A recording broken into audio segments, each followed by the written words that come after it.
नंद बाबा और यशोदा के यहां ठाकुर जी का प्रादुर्भाव हुआ। देवकी वसुदेव के यहां कारागृह में जब जन्म हुआ ठाकुर जी का,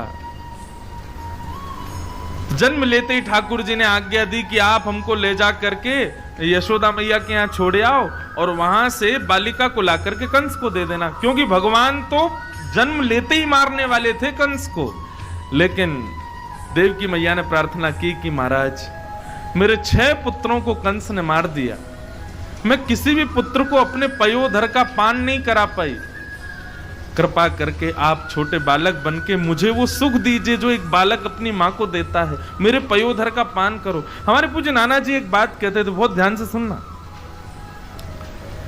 हमारे नाना जी कहते थे, लाला ये सब देखो भाव हैं, मैंने कहा ना वक्ता अपने भाव प्रकट करता है। नाना जी कहते थे, लाला ये 6 बालक कंस ने नहीं मारे, ये 6 बालक अपने आप ही मर गए। मैंने कहा क्यों नाना जी?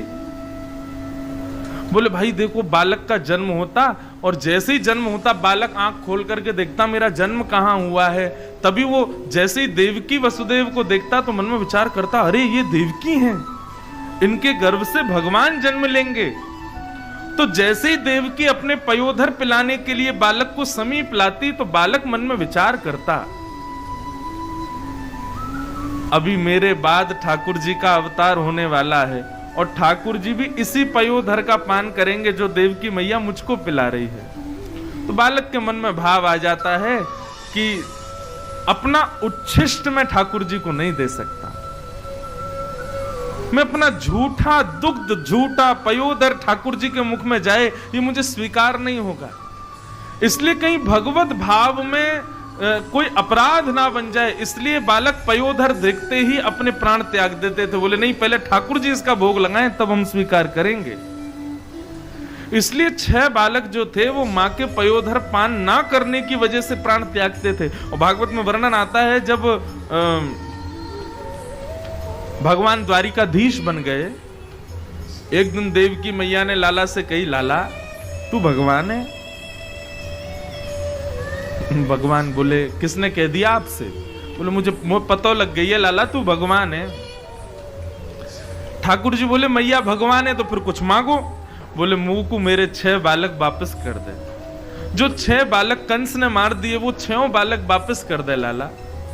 तब भगवान ने अपने ज्येष्ठ 6 भ्राता जिन्होंने प्राण त्याग दिए थे उनको ला करके देवकी मैया को प्रदान किया, तब मैया ने उनको अपना दुग्ध पान कराया। ये तो भागवत में कथा आती है। तो देवकी के 6 बालकों को कंस ने मारा ये तो एक सामान्य बात है, लेकिन वक्ता का भाव कहता है कि बालकों ने प्राण खुद ही त्याग दिए। क्यों? कहीं हमसे अपराध ना बन जाए कि हम उच्छिष्ट ठाकुर जी को दें। जब 8वें संतान के रूप में भगवान आए तो भगवान सुदर्शन चक्र लेके आए, बोले अभी मामा को मार देंगे। देवकी मैया बोली आप छोटे बन जाओ, मुझे वो सुख दो जो एक बालक अपनी मां को देता है। तब भगवान बोले तो फिर हमको बड़ा होने में समय लगेगा मैया, बालक तो हम बन जाएंगे लेकिन फिर दोबारा हमको ऐसा बनने के लिए आपको हमको वृंदावन भेजना पड़ेगा। गोकुल में जाकर के जब हम माखन मिश्री खाएंगे बढ़िया हिष्ट पुष्ट होके आएंगे तब मामा को मारेंगे। तब भगवान बालक बने और मां का पयोधर पान करने के बाद वसुदेव जी उनको लेकर के गोकुल पहुंचे। गोकुल में जाकर के सोई हुई यशोदा मैया के बगल में कन्हैया सुला दिए, लाली ला करके कंस को दे दी। कंस ने उस बालिका को जैसे ही पटका, अष्टभुजी देवी भद्रकाली प्रकट हो गई और कहने लगी अरे दुष्ट कंस, तू जिससे बचना चाहता है उसने तो जन्म ले लिया, तेरा काल तेरा शत्रु उसका जन्म तो हो गया। कंस बोला माता जी एड्रेस बता दो कहां हुआ है। बोले यत्रत्ववा, एड्रेस नहीं बताएंगे, लिया ब्रजमंडल में ही कहीं पर है लेकिन कहां लिया है ये नहीं बताएंगे। तो कंस ने यहां पर अपने राक्षसों की सब सेना बुलाई और यहां ब्रजमंडल में सब आनंद मना रहे हैं। बंधुओं भागवत में इतना सुंदर वर्णन किया गया है नंदोत्सव का नंद बाबा को जैसे ही पतो चली कि भैया मेरे लाला भयो है, 80 साल की आयु में सुत ऐसो जायो है। 80 वर्ष के हैं नंद बाबा। पूरे ब्रजमंडल में नंद बाबा ने हवा की तरह बात फैला दी। सब ब्रजवासियों को ऐसा नहीं लग रहा है कि नंद के लाला भयो, सबको लग रहा हमारे लाला भयो। सब नाच रहे हैं, गा रहे हैं, आनंद मना रहे हैं और सब मैया को बधाई दे रहे हैं। ओ जुग जुग जीवेरी यशोदा मैया तेरो ललना, जुग जुग जीवेरी यशोदा मैया, जुग जुग जीवेरी यशोदा मैया तेरो ललना, जुग जुग जुग जीव जुग जीवेरी यशोदा मैया तेरो ललना। अरे हाँ तेरो ललना नंद रानी तेरो ललना, ललना नंद रानी तेरो ललना, हाँ तेरो ललना महारानी तेरो ललना, तेरो ललना महारानी तेरो ललना। जुग जुग जीवेरी यशोदा मैया तेरो ललना, जुग जुग जीवेरी यशोदा मैया तेरो ललना। अरे हो बड़े भागते यशोदा मैया ऐसो सुत तेन जायो, बड़े भागते यशोदा मैया ऐसो सुत तेन जायो। ओ बड़े भागते यशोदा मैया ऐसो सुत तेन जायो, बड़े भागते यशोदा मैया ऐसो सुत तेन जायो। ऐसो सुत पूर्ण ब्रह्म जगत को स्वामी सोते ने गोद खिलायो, पूर्ण ब्रह्म जगत को स्वामी सोते ने गोद खिलायो। अरे हाँ पूर्ण ब्रह्म जगत को स्वामी सोते ने गोद खिलायो, ब्रह्म जगत को स्वामी सोते ने गोद खिलायो। ओ याकू मगवा दे पलनवा तेरो ललना, याकू मगवा दे पलनवा तेरो ललना। हे जुग जुग जीवेरी यशोदा मैया तेरो ललना, जुग जुग जीवेरी यशोदा मैया तेरो ललना, हाँ जुग जुग जीवेरी ओ यशोदा मैया तेरो ललना, युग युग जीवेरी यशोदा मैया। बधाई हो।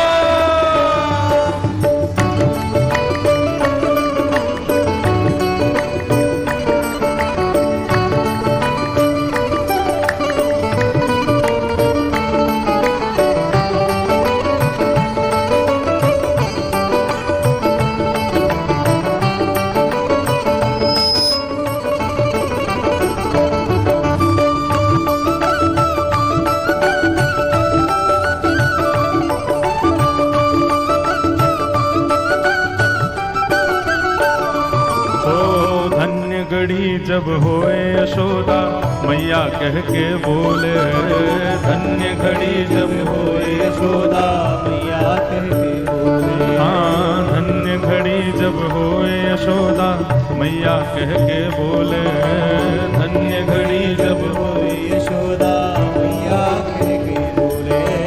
नूपुर बांध दो चरणन में घुटमन डोले, नूपुर बांध दो चरणन में,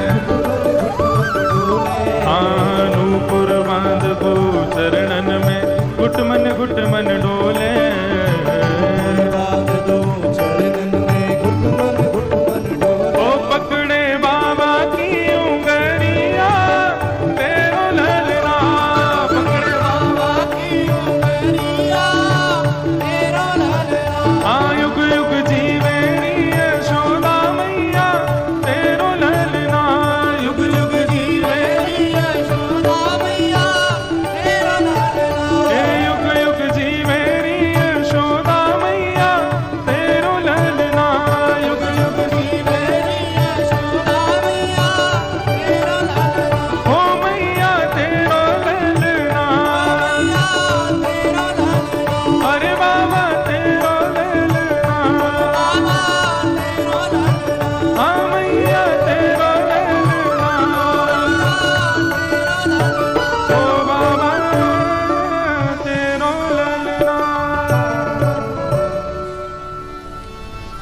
ब्रजवासी आनंद मना रहे हैं, गा रहे हैं, नाच रहे हैं।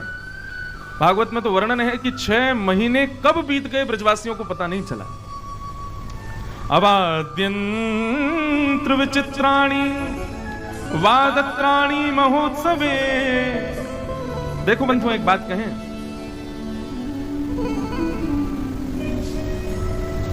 दो प्रकार के नृत्य होते हैं।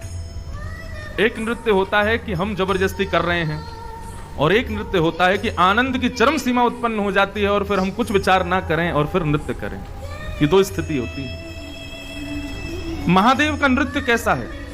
महादेव बैठे रहते हैं कैलाश में, लेकिन नेत्र बंद करके नंद बाबा के महल में दर्शन करते रहते हैं। जैसे ही लाल जी कोई विशिष्ट लीला करते हैं, वहां पार्वती आदि सब शिव परिवार के लोग सब हाथ जोड़ के खड़े हैं, कोई नैवेद्य लेके खड़ा है, सब पूजना अर्चन कर रहे हैं, रुद्राभिषेक कर रहे हैं। लेकिन यहाँ महादेव को जैसे ही आनंद आने लगता है उत्सव में, तुरंत महादेव नृत्य करने लगते हैं, आनंदित हो जाते हैं, नाचने लग जाते हैं। ब्रजवासियों का आनंद ऐसा ही है। नंद घर आनंद भयो, नंद घर लाला भयो, कृष्ण भयो, ये सब नहीं कहते, आनंद भयो। ब्रजवासी सब आनंदित हैं, सब अपने देहाभिमान से शून्य हो गए हैं। किसी को भी अपने देह की सुध नहीं है। हम कहां बैठे हैं, कैसे बैठे हैं, क्या कर रहे हैं, कहां जा रहे हैं, किसी को कोई। यहां पे तो इतना सुंदर वर्णन करते हैं श्री वेदव्यास जी महाराज। वे वर्णन करते हुए कहते हैं कि भैया, अवाद्यंत विचित्राणि वादत्राणि महोत्सवे। सब लोग इधर देखो, कथा सुनो। बोले ढोल नगाड़े तबला ये सब तो बज ही रहे थे, लेकिन भैया इनकी भी उम्र है, ये कितने दिन तक बजेंगे? 3 दिन, 4 दिन, 5 दिन, 6 दिन, बहुत होगा तो 7 दिन। और वहां तो खूब लूट भी रहे हैं, दही भी उड़ाया जा रहा है, पानी की भी खूब बौछार हो रही है, तो ये तो सब फट जाएंगे इतनी देर में, कहां से बजेंगे? तो ढोल नगाड़े तो 6-7 दिन में सब फटफटा गए, लेकिन 6 महीना तक फिर क्या बजा? तो यहाँ पर कितना सुंदर वर्णन कर रहे हैं हमारे श्री वेदव्यास जी। वाद्यंत विचित्राणि, विचित्र विचित्र वाद्य बज रहे हैं। बोले कैसे विचित्र वाद्य? बोले एक तो होता है ताली बजाना, ताली तो बजी रही है, लेकिन बोले जिसको जो बजने वाली चीज मिल जाती है, कोई थाली बजा रहा है, कोई कांसे बजा रहा है, कोई दीवार बजा रहा है, कोई धरती पे मार रहा है। इस प्रकार सब लोग जिसके हाथ में जो पड़ रहा है उसी को बजा रहे हैं। कोई बिना बाल वाले बाबा दिख जाते, बिल्कुल चिकनी सर है, तो उसी के सिर पे ही तबला बजा रहे हैं, और वो उसको भी बुरा नहीं लग रहा, वो भी करा अरे बढ़िया से बजा ले, घुमुक तो देने है ना, जोड़ते ने पाउडर वाउडर लगा के दे कच्चू बढ़िया। सब आनंदित हो रहे हैं। कोई बढ़िया पेट वाला दिखे तो उसके पेट को ही बजा रहे हैं। इस प्रकार ब्रजवासी इतने आनंदित हैं, और जिसके अंग प्रत्यंगों पर हाथ वाथ मार रहे हैं वो भी नाच रहा है। बोले खूब बढ़िया बजाओ भैया। कहा भयो? बोले नंद के लाला भयो है, नंद घर आनंद भयो है। अरे भैया ऐसे लाला रोज ही होयो करें। इतने आनंद में भर गए हैं सब। ईगो जो होता है ना, भगवान जहां आएंगे वहां ईगो नहीं रहेगा, और जहां ईगो है वहां ठाकुर जी नहीं आ सकते। जहां पर देहाभिमान है, स्वाभिमान है, वहां ठाकुर जी नहीं आ सकते। जहां देह के अभिमान नष्ट हो जाते हैं, व्यक्ति को कोई अभिप्राय नहीं कौन क्या कह रहा है, कैसी क्या सुध है, सब बस दीन होकर के आनंद निमग्न हो जाएं, समझो वहीं ठाकुर जी हैं। जहां पर यह विचार किया जा रहा है ऐसे नहीं करना, अरे ये नहीं हो रहा है, अरे ये तो ठीक है, थोड़ी विशिष्ट मर्यादाओं का तो ध्यान रखना है, लेकिन अतिशय देहाभिमान जहां होगा वहां ठाकुर जी उत्पन्न नहीं हो सकते, वहां हमारे लाल जी नहीं आ सकते। लाल जी तो वहीं आते हैं जहां देह का अभिमान त्याग दे व्यक्ति। और यहां ब्रजवासियों की स्थिति जिस प्रकार से वर्णन की जा रही है, अब देखो कल हम लुटा रहे थे यहां से, तो आदमी दूसरे के हाथ से भी छीन रहा था, बोले मेरा है। लेकिन ब्रजवासियों की स्थिति सुनेंगे आप, नंद बाबा अटारी से लुटाते, और जैसे ही लुटाते तो ब्रजवासी लूट करके और फिर पीछे लुटाते। मतलब यहां सब नंद बाबा बन गए। किसी को भी ये नहीं कि नंद बाबा लुटामें और हम भर लें, सबको ये लग रहा नंद बाबा जो लुटा रहे हैं वो भी हम पीछे लुटा दें। किसी ने भी एक भी वस्तु अपने पास नहीं रखी जो नंद बाबा ने लुटाई। हाँ, प्रसाद रूप में कुछ कुछ स्वीकार किया, लेकिन ऐसा नहीं किसी ने अपने भंडार भर लिए हों, घर भर लिए हों, तिजोरियां भर ली हों, क्यों सोने चांदी हीरे जवाहरात सब लुटाए थे। तब बोलते हैं भैया तो फिर इतना सोना चांदी सब लुटा रहे थे और लूटने वाले भी लुटा रहे, तो गया कहां? इतना सुंदर वर्णन है। रमा क्रीडन मभुम नृप। भगवान की दो पत्नी हैं, भूदेवी और श्रीदेवी। भूदेवी माने पृथ्वी, श्रीदेवी माने लक्ष्मी। जब भगवान का अवतरण हुआ ना, उनकी रूप माधुरी, रूप की कांति देख करके श्रीदेवी को लालच हो गया और ईर्ष्या होने लगी। क्यों? बोले भैया इतने सुंदर ठाकुर जी का स्पर्श इस भूदेवी को मिलेगा, मुझको नहीं मिलेगा। तो श्री देवी ने जाकर के नंद बाबा के तहखाने भर दिए, और नंद बाबा जब लुटामे तो सब ब्रजवासी भी लूट करके पीछे को लुटामे, तो लूट करके कहीं गया नहीं। वृंदावन की रज, उसमें ही सोने चांदी हीरे जवाहरात सब मिलकर के पूरी वृंदावन की रज में ही सिमट गए। मानो जब कृष्ण चलेंगे तो भूदेवी और श्रीदेवी दोनों को सुख प्राप्त होगा। रमा की नन मभुन पर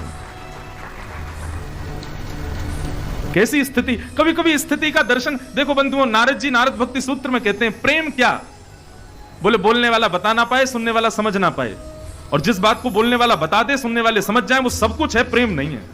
तो कृष्ण लीला ऐसी है, ना तो मैं उसको बता सकता हूं और ना आप समझ पाओगे। जैसे रसगुल्ला मीठा होता है, कितना भी कह लो, जब तक खाओगे नहीं तब तक उसका आनंद आस्वादन, उसका सुख मिलेगा नहीं। ऐसे ही ये नंदोत्सव है बंधुओं, ये साधारण नहीं है, ये सुनने के भाव से समझ आएगा ही नहीं। अद्भुत स्थिति है ब्रजवासियों की। यहां जो जो पुष्टि मार्गी लोग बैठे हैं, जिन्होंने ब्रह्म संबंध लिया है, उन सबको एक बात पता होगी, नहीं पता तो सुनो। नाथ द्वार में श्रीनाथ जी के जैसे जन्माष्टमी कल है, कल की जन्माष्टमी है, तो नाथ द्वार में भगवान की छठी आज पूजी जाएगी। कल जन्माष्टमी है, छठी पूजेंगे आज, जबकि छठी तो जन्माष्टमी के 6 दिन बाद पूजनी चाहिए। वो जन्माष्टमी से 1 दिन पहले छठी क्यों पूजते हैं, उसके विषय में वर्णन करते हैं कि भैया जब ठाकुर जी का जन्म हुआ, आप 6 दिन की बात कर रहे हो या 6 महीने नहीं पता चली लोगों को कि कब निकल गए। इतना आनंद उत्सव मनाया, इतना आनंद उत्सव मनाया कि लाला जब 1 वर्ष के हैन लगे तो बड़ी बूढ़ी माताओं ने यशोदा मैया से बोली, मैया इतना आनंद उत्सव मनाया हम ब्रजवासी ने कि हम तो भूल ही गए कि लाला की छठी पूजनी है। और कल लाला 1 वर्ष को है बेवारो है, कल लाला हमारा 1 वर्ष को है जाएगा, अभी तक लाला की छठी नहीं पूजी। यशोदा मैया बोली, अरे कहां करें, आप लोगों ने याद ना दवाई मोकू, अब कहां करें। बोले एक काम करो, आज ही पूज लो, कल लाला 1 वर्ष को है जाएगा, वहां से पहले पूज जाएगी। तो इसलिए आज भी नाथ द्वार में छठी पूजी जाती है सप्तमी को, जन्माष्टमी से 1 दिन पहले, और छठी पूज के फिर जन्माष्टमी मनाते हैं। उसके पीछे कारण यह है कि भैया ब्रजवासी छठी पूजना भूल गए ठाकुर जी की, इतना उत्सव मनाया। अब अपने मन में विचार करते रहो उत्सव कैसा मना होगा, कब दिन हो रही है, कब रात हो रही है, किसी ने भोजन किया कि नहीं, किसी ने जल पिया कि नहीं, कोई सोया कि नहीं, इसकी किसी को स्थिति नहीं पता। सब बस नाच रहे हैं, गा रहे हैं, आनंद मना रहे हैं, झूम रहे हैं। यही कृष्ण प्रादुर्भाव जन्माष्टमी उत्सव है, जहां पर व्यक्ति यह भी भूल जाए अपनी देह की सुध, जहां पे याद रहे कि अरे मैंने तो भोजन ही नहीं किया, अरे अभी तो मैं सोया ही नहीं हूं, अभी तो मैंने जो है ये नहीं किया, मेरे ये नित्य कर्म रह गए, ये देह को मैंने ऐसा नहीं करवाया, मैंने क्रीम नहीं लगाई, पाउडर नहीं लगाया, श्रृंगार नहीं किया, तो समझो कि आप जन्माष्टमी कभी नहीं मना सकते। जन्माष्टमी में तो बेसुध हो जाता है व्यक्ति, और जब बेसुध होगे तब समझो कि अब जन्माष्टमी होगी।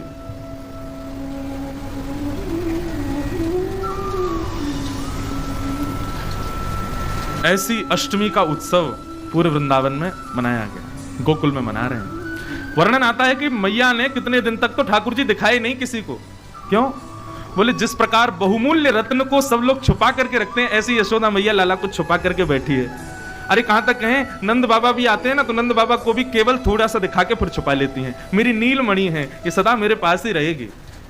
सब ब्रजवासियों ने जाकर के शिकायत करी, बाबा मैया को नेक समझाओ, देखो लाला हमेशा सीने पे चिपकाए रखे, नेक हमें दिखा तो दे। तब नंद बाबा ने जाकर के कही, अरे यशोदा सब इंतजार कर रहे हैं कि लाला को मुखमंडल दिखा दे। इतने कहने पर भी यशोदा मैया ने अटारी पर चढ़ करके वस्त्र में से केवल लाला के चरण दिखाए, मुख तब भी नहीं दिखाया।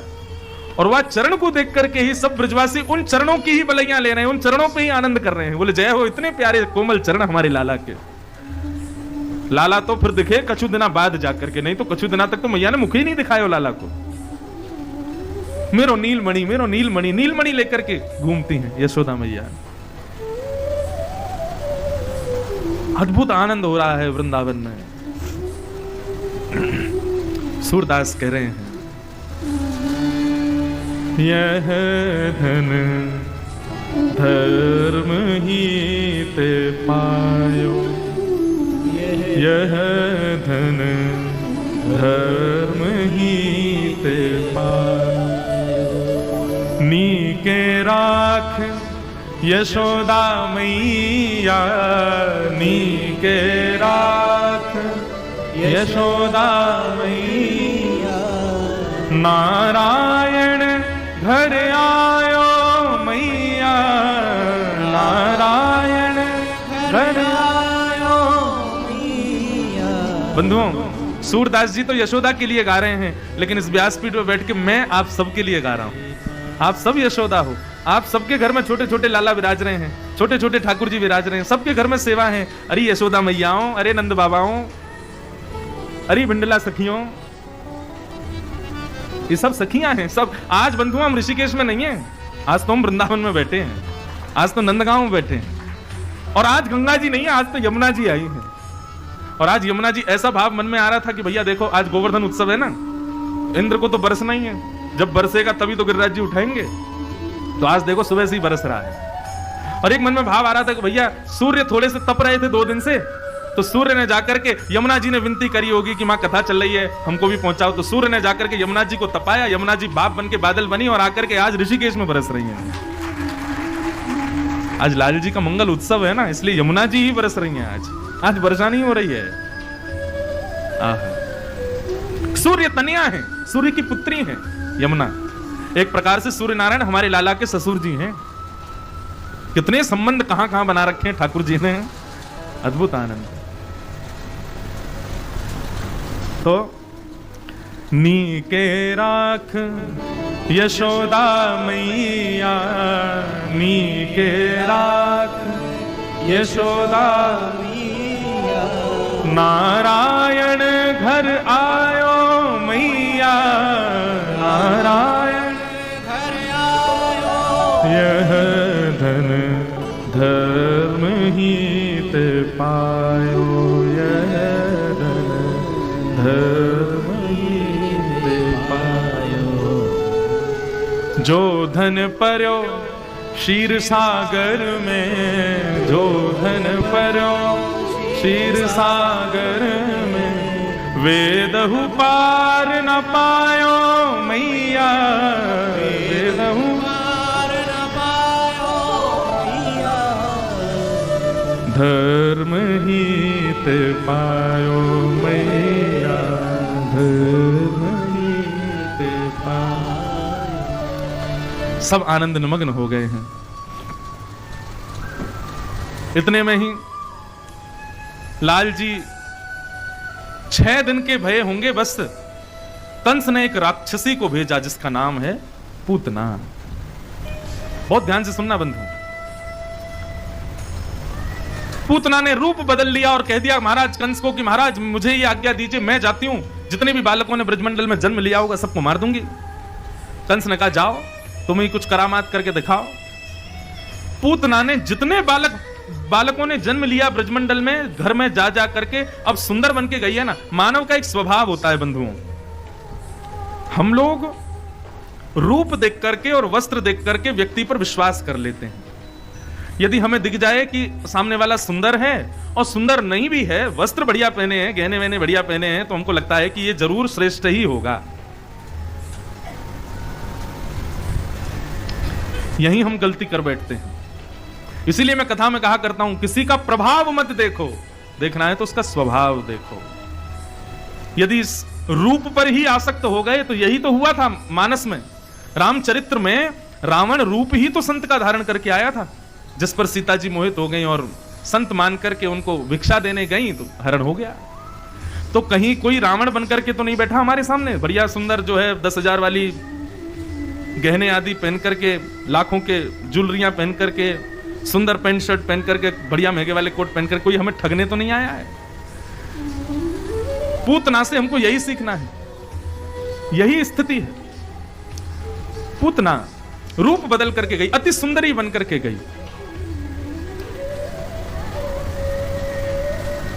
जगह जगह जाकर के बालकों का वध कर रही है, पयोधर में विष लगा करके बालकों को पिलाती, पीते ही बालक मर जाते हैं। सब जगह भ्रमण करती हुई जैसे ही गोकुल पहुंची तो वर्णन आता है कि पूतना को कैसे पता चला कि यहीं पर भगवान होंगे। तो बोले इतना उत्सव मन रहा था गोकुल में कि बादलों के रंग बदल गए थे, हरे हरे गुलाबी नीले बैगनी बादल दिखाई दिए पूतना को। बोले ये बड़े विचित्र बादल हैं। तब पता चला, बोले नीचे इतना अबीर गुलाल उड़ाया जा रहा था, इतना उत्सव मनाया जा रहा था कि बादलों की भी रंग बदल गए। सोचो कितना उत्सव मना होगा। पूतना बोली हो ना हो, मेरे महाराज कंस के शत्रु ने जन्म यहीं लिया है।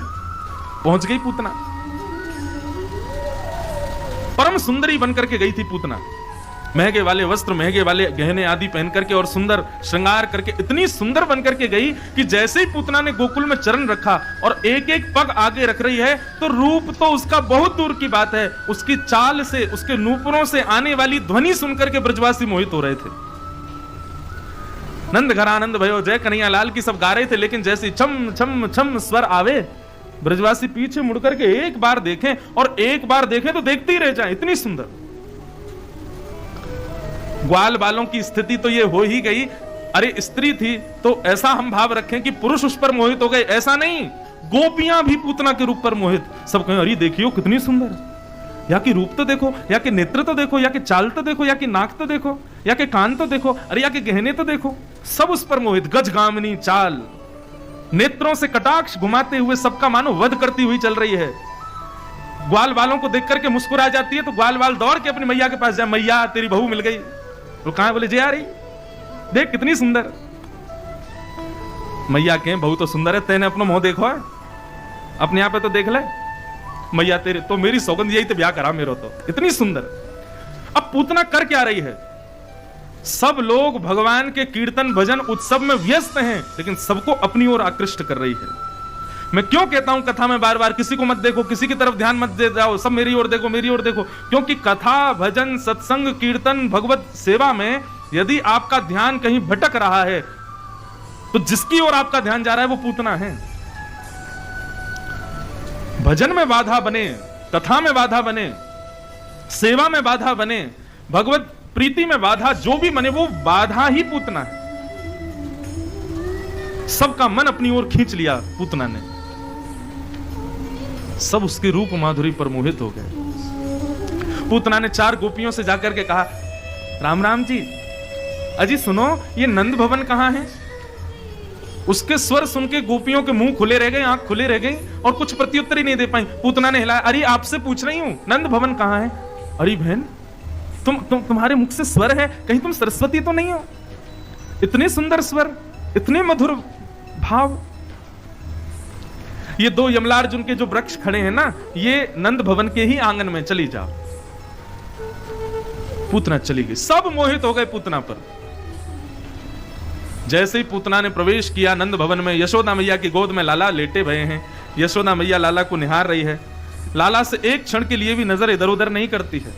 लेकिन जैसे ही यशोदा मैया के सामने पूतना आई और आकर के पूतना ने शब्द कुछ कहा, यशोदा मैया ने नजर उठा करके देखा तो यशोदा मैया भी पूतना पर मोहित हो गई। और यशोदा मैया के भाव तो वर्णन करते हैं, यशोदा मैया सोचने लगी, अरे जड़ विधाता है तो तू जड़ ही क्यों? मेरो लाला 80 साल की उम्र में तेने दियो मोए, अरे ने कछु साल पहले दे देता तो यही ते ब्याह कराती, इतनी सुंदर बहू आ रही है सामने। अरे ओ विधाता ने कृपा कर दियो, ये जो सामने ते आ रही है ना, या की कोई छोरी हो तो बातें अपने लाला को ब्याह करा दूंगी। इतनी सुंदर तो लाली ना होगी, लेकिन कछु अंश भी होंगे तो भी मेरे लाला की लैया उचित रहेगी। ठाकुर जी गोद में लेटे लेटे कह रहे, मैया अभी रुक जा, तेरी बहू के अभी रूप तेरे सामने आवे, बड़ा मन बना रही है, या तो मेरो ब्याह है, जा रुक जा, अभी पता चलेगी तो। यशोदा मैया ने की, कहो बहन कहां ते आई हो? अरे मैं पास के गांव ते आई हूं, मैं कहीं आऊं जाऊं तो हूं ना हूं, लेकिन आपके लाला के रूप के जगह जगह चर्चा सुनकर के मेरे मन में रहो नहीं गयो, मैंने सोची एक बार तो दर्शन करके आऊं। अरे हाँ आओ, तुम्हारा ही तो लाला है। अच्छा ये बताओ तुम्हारा ब्याह है गयो? बोला हाँ ब्याह तो है गयो। बालक बच्चे हैं ना? अभी तो ये सौभाग्य नहीं मिलो, जब भी हो और लाली हो तो मुझे जरूर बताइए। यशोदा मैया अपनो काम बना रही है। पूतना पर सब मोहित हो गए। कुछ गोपियां आई, यशोदा मैया से बोली, मैया बाहर जल्दी चलो, एक कछु नियम करना है लाला के सुख के लिए। यशोदा मैया बोली, अब लाला को कहां छोड़ के जाऊं? पूतना बोली, मुंह दे जाओ। तो वही रूप और उसके श्रृंगार पर यशोदा मैया को विश्वास हो गया कि ये गलत नहीं होगी, और अपने लाला उसकी गोद में पधरा दिए। जैसे ही गोद में ठाकुर जी दिए, यशोदा मैया गई। अब यहां पर विषय समझने वाला यह है, जिसके रूप पर सब मोहित हो गए उसके रूप पर ठाकुर जी मोहित नहीं हुए। मोहित होना तो बहुत दूर की बात, ठाकुर जी ने अपने नेत्रों पर हाथ और रख लिए, छुपा और लिए, आंख बंद कर ली।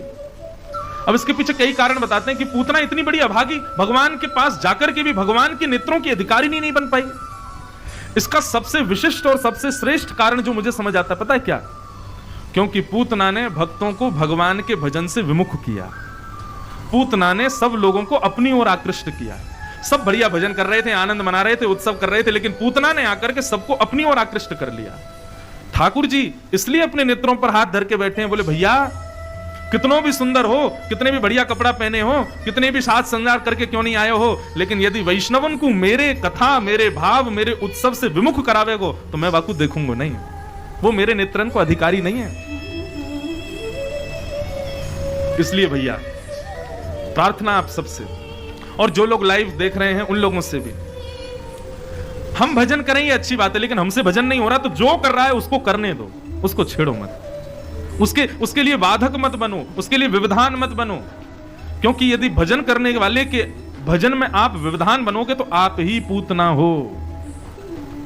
और पूतना का सबसे बड़ा दुर्भाग्य था, क्यों? क्योंकि भगवान को गोद में लेने के बाद भी भगवान के नेत्रों की अधिकारी नहीं बन पाई। संक्षिप्त में इस कथा से मिलने वाली मुख्य सीखें: भक्ति का महत्व, ईश्वर प्रेम और आस्था से प्रसन्न होकर भक्तों के जीवन में आते हैं। वात्सल्य भाव, यशोदा मैया का स्नेह हमें प्रेम और देखभाल की प्रेरणा देता है। सत्संग की शक्ति, संतों की वाणी जीवन में सकारात्मकता लाती है। अहंकार त्याग, भगवान को पाने के लिए विनम्रता आवश्यक है।